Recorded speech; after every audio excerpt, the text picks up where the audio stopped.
The sun had just risen over the dusty streets of Kiboko, a quiet little town tucked away in the heart of East Africa.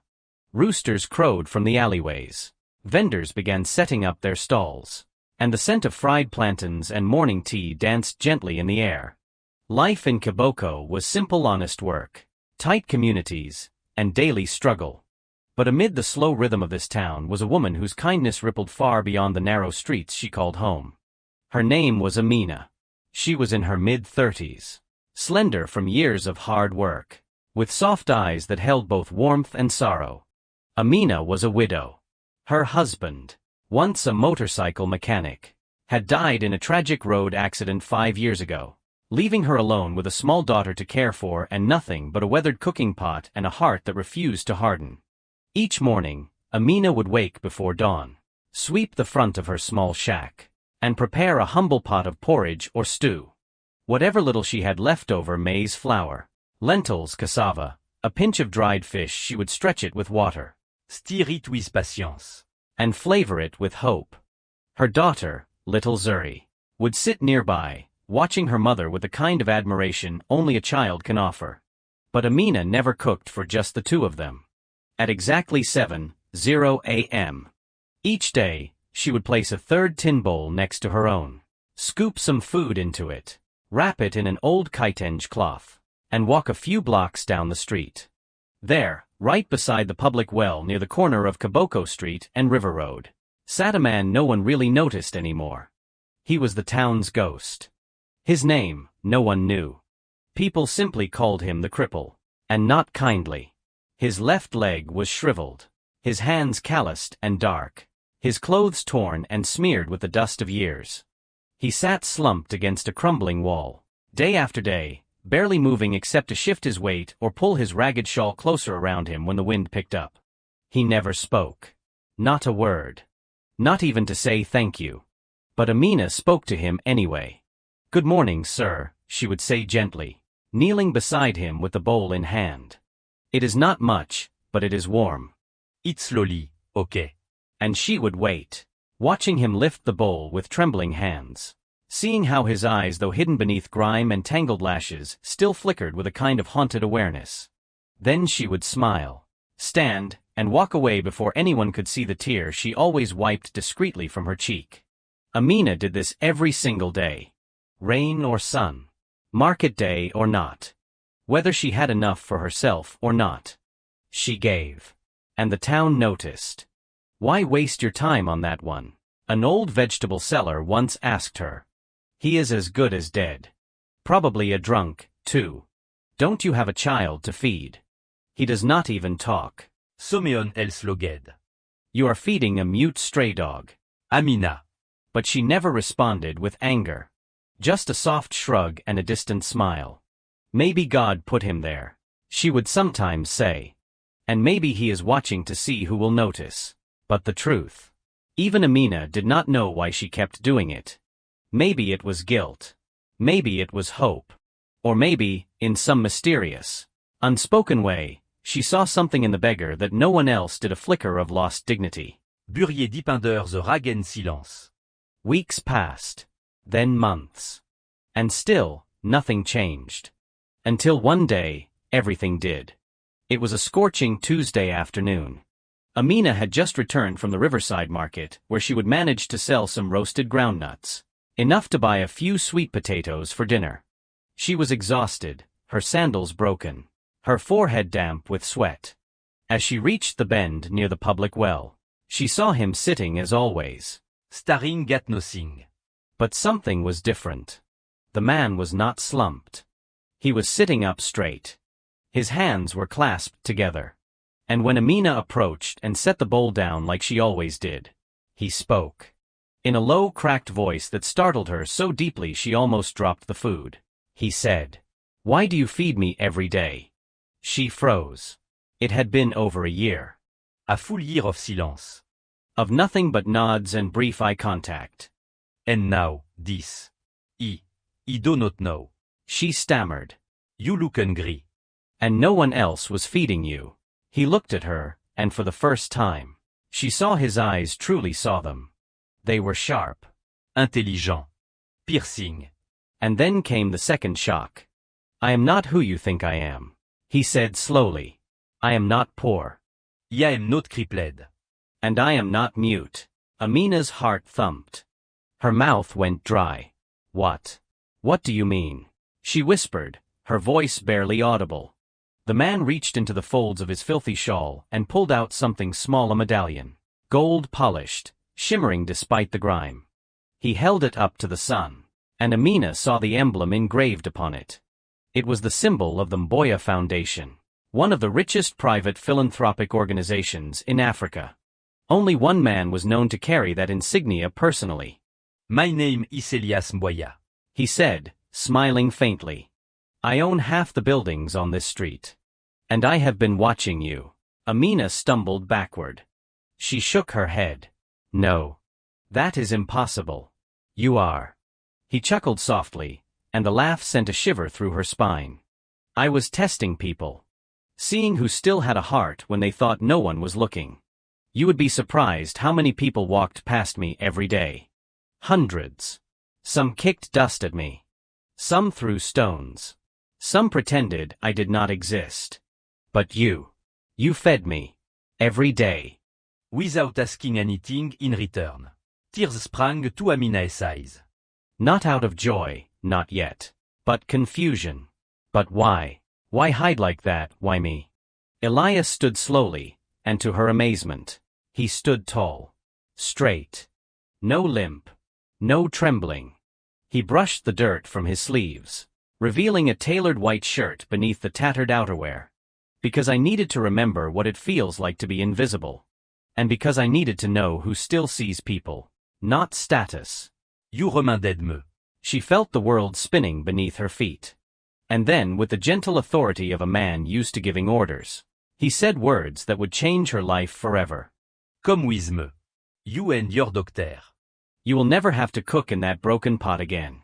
The next morning, Mary woke up earlier than usual. Something inside her felt different. Maybe it was the way the beggar had looked at her yesterday. Or the way his lips moved. As if he was about to speak, but then changed his mind. Whatever it was, she could not shake the feeling that something unexpected was coming. She stirred her porridge in the clay pot slowly. Her moving out of habit. The street outside her shack was still quiet. Only the cries of birds echoed between the tin rooftops. She filled a bowl, added 2 pieces of roasted cassava, and wrapped it carefully in a piece of cloth.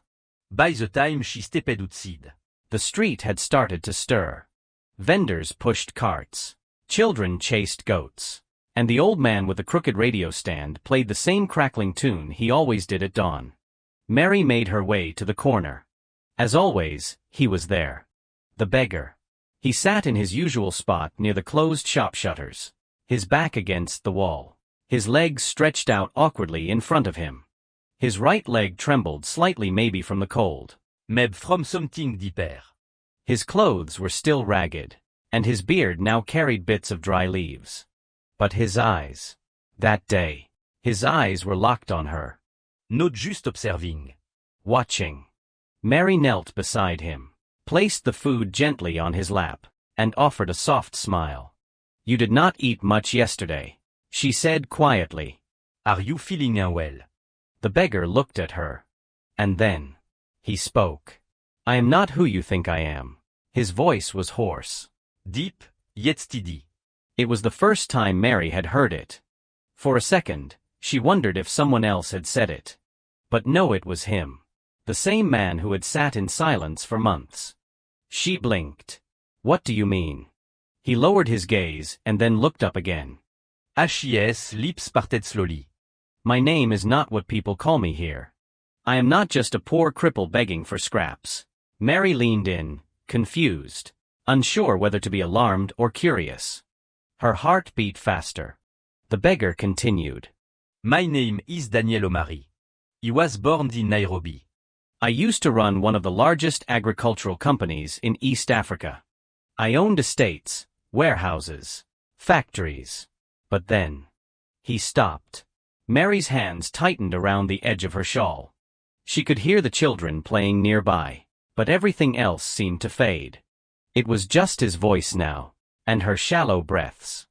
I had everything, he whispered, but I had no peace. My family fought over money. My friends were snakes in suits. The woman I loved left when she could not get more diamonds out of me. Mary swallowed hard, still staring at him. So I walked away, he said. I disguised myself. Traveled in secret. I wanted to know if kindness still existed in this world without titles, without wealth, without expectations. I wanted to see who would look at me and still see a human being. She did not speak. Couldn't speak. His words hung heavy in the air, like mist. And you, he added, his eyes glistening now, you gave without asking anything back. Day after day. Even when your own belly must have ached from hunger. Mary shook her head slowly, a thousand thoughts running through her mind. Why? Me, she finally asked. Daniel smiled faintly. Because you were the only one who stopped. Later that evening, Mary sat alone inside her dim room. Her mind raced with everything he would said. It did not make sense. A billionaire, dressed in rags. Sleeping on the ground. Eating from her wooden bowls. She told herself it was a dream.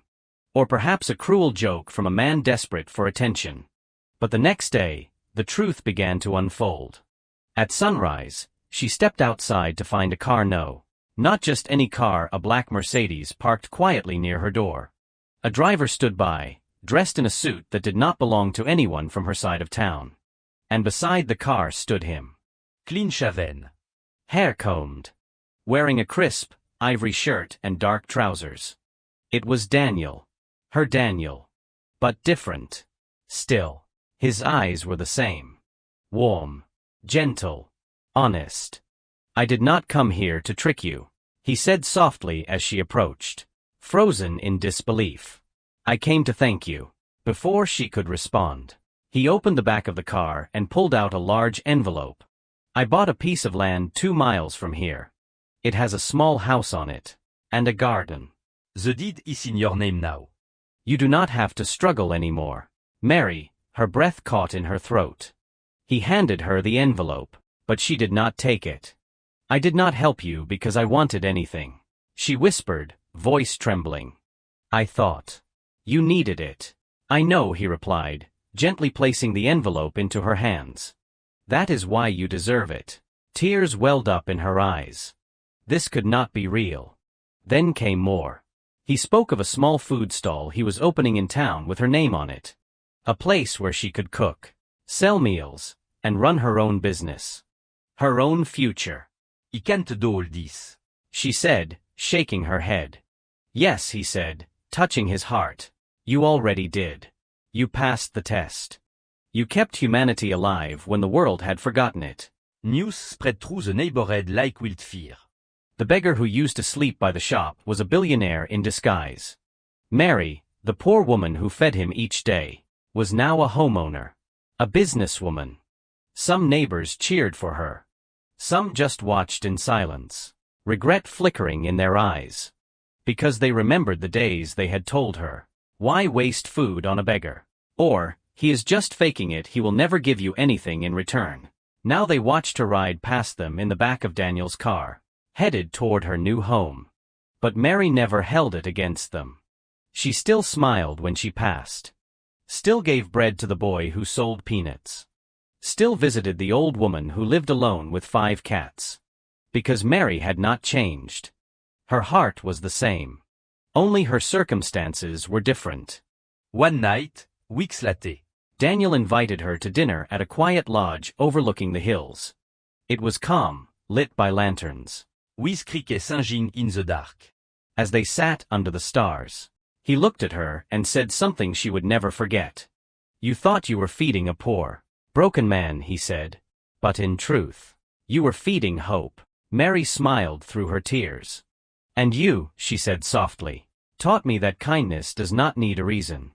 Just a heart. They sat there in silence, the wind playing gently with the edge of her scarf. To this day, many in the town still talk about her. Some call her the woman who fed a billionaire. Others simply call her Mama Mary. But to those who truly understand the story, it was never about the money. It was about what she gave when she had almost nothing. A simple meal. A warm smile. A small act of love.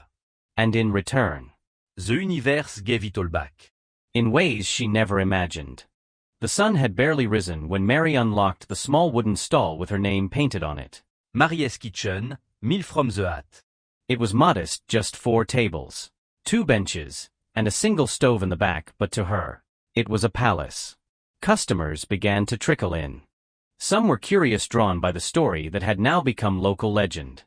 Some were hungry. Some just wanted to say they had met the Mary, the woman who had unknowingly fed a billionaire. And Mary welcomed them all. She stirred pots of beans and corn, Frits et sweet plantain. and served her special ginger porridge that she had once only cooked for herself and Daniel. She never rushed a plate.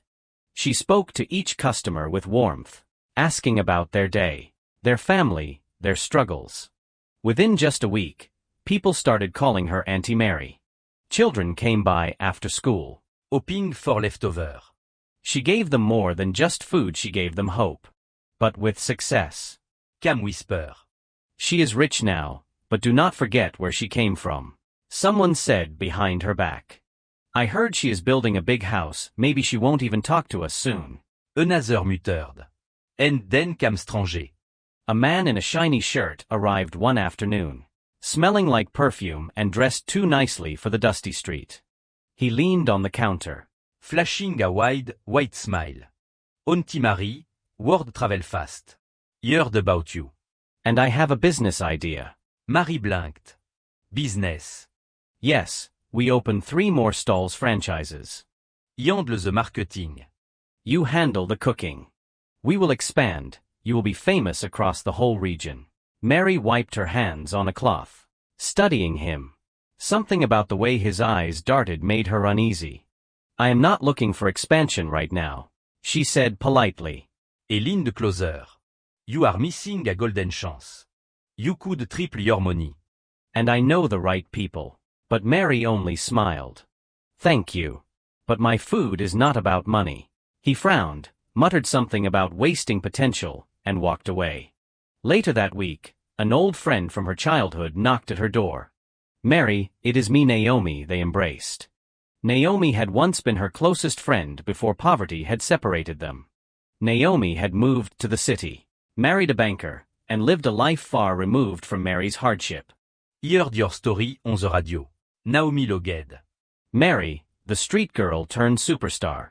They talked for hours. Logging, crying. But Naomi's tone changed when she glanced at Mary's new house, clean, tiled, painted in soft beige. You know what you need now. She said, sipping tea. An upgrade. New wardrobe. Look at you still wearing these same wrap skirts. You are a brand now. Come to the city with me next weekend. I will take you shopping. Mary hesitated. But I like these clothes. I feel like myself in them. Naomi chuckled. You have changed, my dear. It is time to show the world you have leveled up. The words stayed with Mary long after Naomi left. Had she changed? Should she change? That night, Mary sat by the window, Staring at the star. She remembered how quiet her life had once been. Now there were offers. Expectation. Temptation. Was this what success looked like? The next morning, Daniel came by. Still in his simple shirt. Jean and qu'un smile. He watched her serve 5 customers in a row before they finally sat in the back of the stall. You look tired, he said gently. I am fine, she lied. No, you are not, Mary sighed. Her voice barely a whisper. Everyone wants something now. Advice, partnership, money. Even the ones who ignored me before. Some do not even see me anymore. They see the car I ride in. The deed in my hand. The name on the signboard. Daniel nodded slowly. I wanted to tell you something, he said, leaning forward. The reason I lived like a beggar was not just to test kindness. It was to test myself. Mary looked up. When you have nothing. He continued, your mind is clear. You know who your real friends are. You see life as it is. But when you have everything, that is when the real test begins. She held his gaze. People will come to use you. Praise you, envy you, manipulate you. Some will lift you up, but only so they can climb on your shoulders. And some will drag you down, juste tout fil t'aller den you. Mary nodded slowly. So what do I do? Stay grounded, Daniel said. Don't lose the woman who gave her last porridge to a man she thought had nothing. That woman is your greatest wealth. Tears formed in her eyes. I do not want to become proud, she whispered. Then do not. He replied. Pride is not in what you have. It is in forgetting where you came from. Days passed. Weeks rolled by. Mary rejected big business deals. She did not buy a mansion. She did not go on a shopping spree. She remained the same but wiser. One day, a girl came by skinny. Dusty, barely 12 years old. Please, Auntie. I have not eaten in 2 days. Mary looked into her eyes. And something in her heart stirred. She packed a warm meal, added an extra mango, and handed it over. What is your name, child? Zawadi, Mary smiled. Come back tomorrow. I will have something for you again. Zawadi returned the next day. And the next. And the next. Within a month, Mary enrolled her in a local school and bought her a uniform. She did not make a big deal out of it. She did not take photos or announce it online. She just did it quietly. Because she remembered a time when all she wanted was for someone to care. And now, it was her turn to do the same. One evening, Daniel invited her to a small gathering at his newly reopened community center. There were about 50 people, orphans, single mothers, former addicts, Young boys who usaient tout style to survive. Daniel stood before them and said, sometimes, the richest people wear rags. And the most powerful acts are the smallest ones. This center exists today because one woman gave me a bowl of porridge when she had nothing. He turned to Mary. Stand up. The crowd applauded. Mary stood, shy and overwhelmed. I gave her money, Daniel said, but she gave me faith. Faith that love still exists. That kindness survives. That the poor are not weak, they are warriors who carry invisible burdens every day. Mary smiled through her tears. Not because of the attention, but because, finally, she understood. Her blessing was not in the land, or the stall, or the new house. It was in the lives she had touched, and the dignity she had reclaimed. It was a bright, cloudless Thursday morning when Mary first noticed something odd. She arrived at her stall early, as she always did, with a fresh basket of tomatoes and her usual determination. But something was wrong. The padlock was broken. Her chest tightened. She pushed open the door and gasped. The shelves were bare. The flour sacks were gone. The cash box empty. Even the silver cooking pots her mother had given her before passing. Gone. For a few seconds, she just stood there, frozen. Then it hit her like a blow to the chest. She had been robbed. But by who? Her mind raced. Who had keys besides her? Only one person, Kemi. Her assistant. The young woman she had hired just a few months ago. Kemi had been sweet, eager, respectful. She was the daughter of Mary's former neighbor, barely 20, looking for work. Mary had trained her, trusted her, even taken her in temporarily when Kemi's mother fell sick.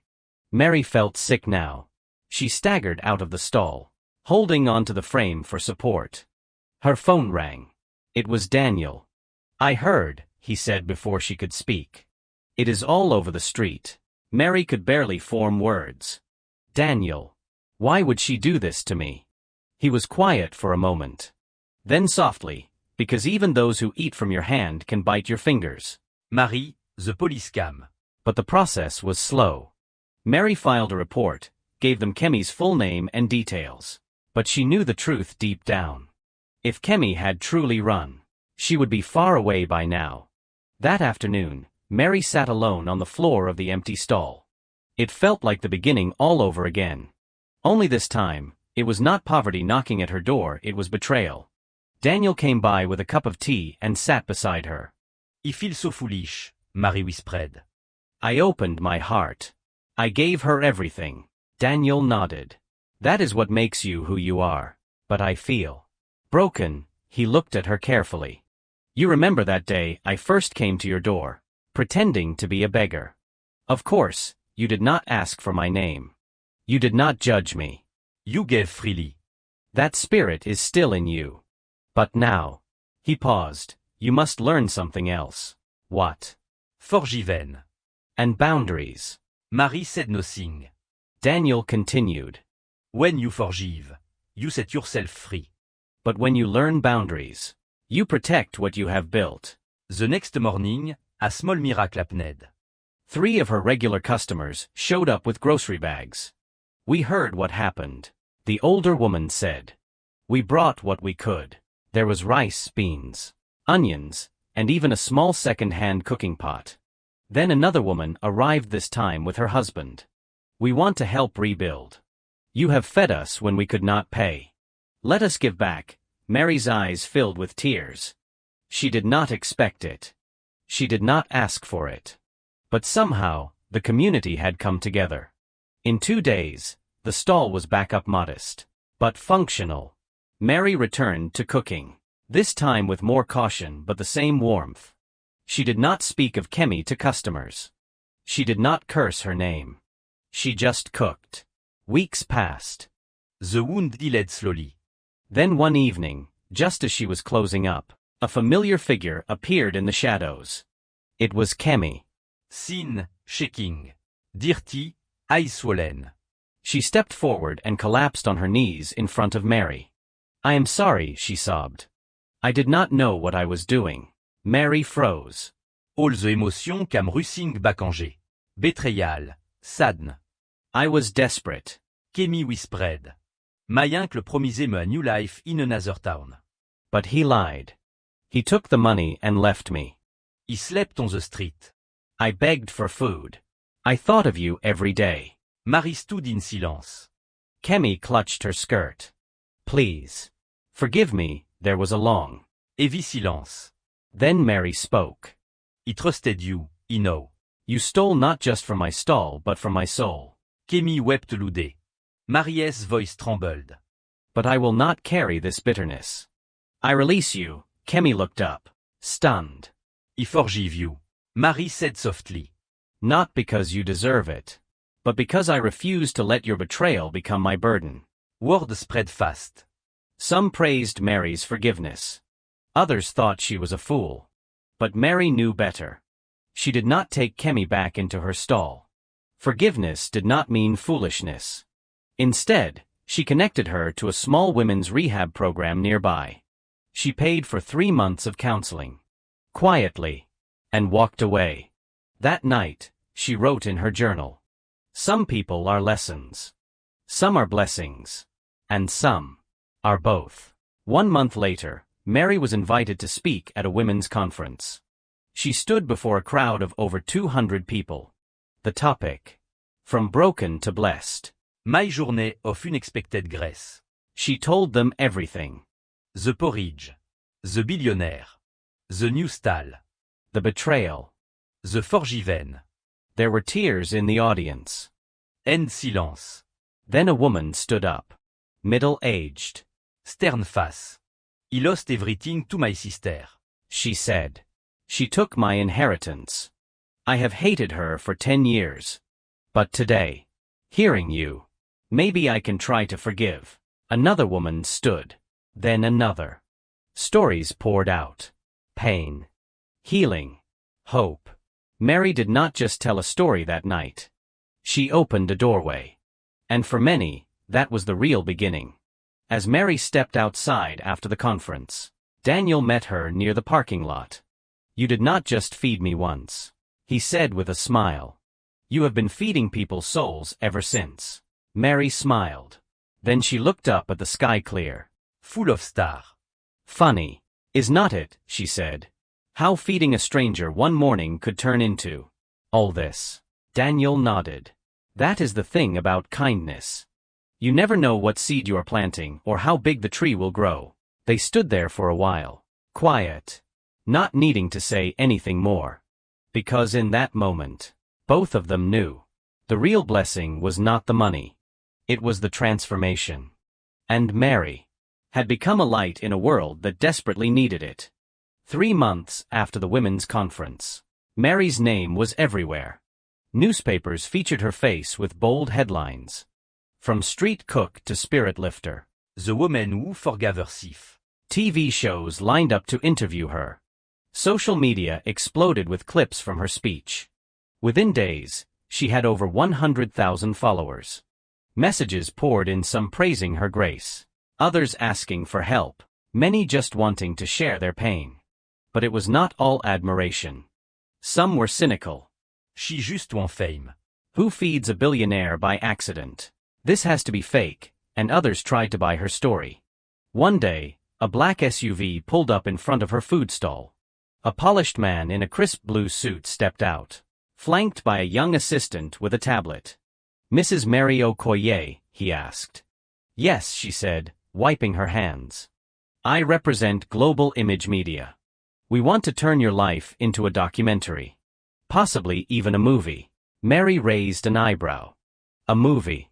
"Yes," he smiled. "Your rise from poverty. Your act of kindness. Your forgiven. It is the perfect narrative. We will pay you generously. We have already lined up a major Nigerian actress to play you." He slid a contract across the table. Mary did not touch it. "There is just one condition," he added casually. She narrowed her eyes. "We would like to adjust a few parts." For drama, you understand. "Adjust," she repeated. "Yes. We will make the beggar turn out to be your long-lost father. A twist. Then your assistant Kemi, we will frame her as a jealous cousin. Love triangle with the billionaire. That sort of thing." Mary's face turned to stone.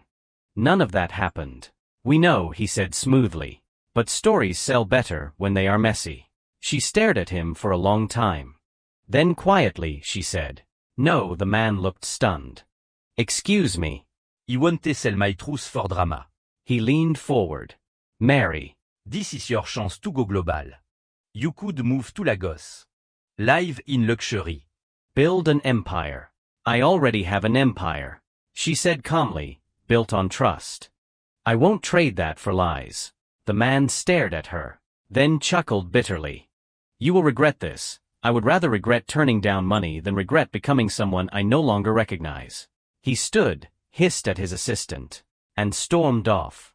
Mary turned back to her pot of egusi soup. Stirred it slowly. Her hands were steady. Her heart was light. That night, Daniel visited. "You turned them down?" he asked, half smiling. "I did. You are brave, not brave," she replied. "Just rooted." He looked at her. "You know, there is something I have never told you." "What is that?" He reached into his pocket and pulled out a small, worn envelope. He handed it to her. She opened it slowly. Inside was a photo, a woman with soft eyes and a warm smile holding a toddler. "My mother," Daniel said. "And me." That photo was all I had when I ran away from the home I was placed in after she died. Mary looked up, confused. "I was angry. I grew up feeling unwanted. I became reckless. Even pretended to be a beggar one day just to test the world's kindness." He paused. "Then I met you." Marie blinked. "That day you gave me porridge. You did not just feed me. You encouraged me. You reminded me that not everyone in the world had turned cold." There was silence between them. Then Daniel added, "I did not deserve your kindness. But you gave it anyway." Mary smiled. "Kindness is not something we give because others deserve it," she said. "We give it because it is who we are." Months passed. Mary's stall grew not just in size, but in purpose. She expanded into a small eatery, then opened a second one across town. Not flashy, just warm and clean and welcoming. Each one employed women who had once been in trouble, runaways, widows, former inmates. Her staff called her Mama Mary. The customers called her the soul healer. But Mary did not let it go to her head. She still woke up at dawn. Still walked barefoot to her backyard to pick herbs. Still stirred her pots with the same rhythm her mother had taught her. And every Saturday, she kept a seat open at her table. For anyone hungry. Anyone alone. Anyone in need of a second chance. One Saturday evening, An old man appeared. Ragged cloth. Shaking gant. She sat him down. Fed him. Gave him tea. He whisperetes he ate. Why are you doing this? She smiled. Because ons. I was you. And someone believed in me when I had nothing. 1 year after that first bowl of porridge, Mary stood on a stage again, this time at the National Women of Strength Awards in Abuja. She wore a simple purple dress. No diamonds. No makeup artists. Just her. As she accepted the award, she said, I am not here because I am special. I am here because I remembered who I was when the world forgot me. Because I fed someone who looked like nothing. And found that I was the one being fed by grace, by truth, and by love. The audience rose to its feet. But Mary. She stepped down quietly and returned to her seat. Because to her, the real applause would always be the sound of someone knocking on her door. Hungry. Hoping. And finding not just food but a reason to believe again.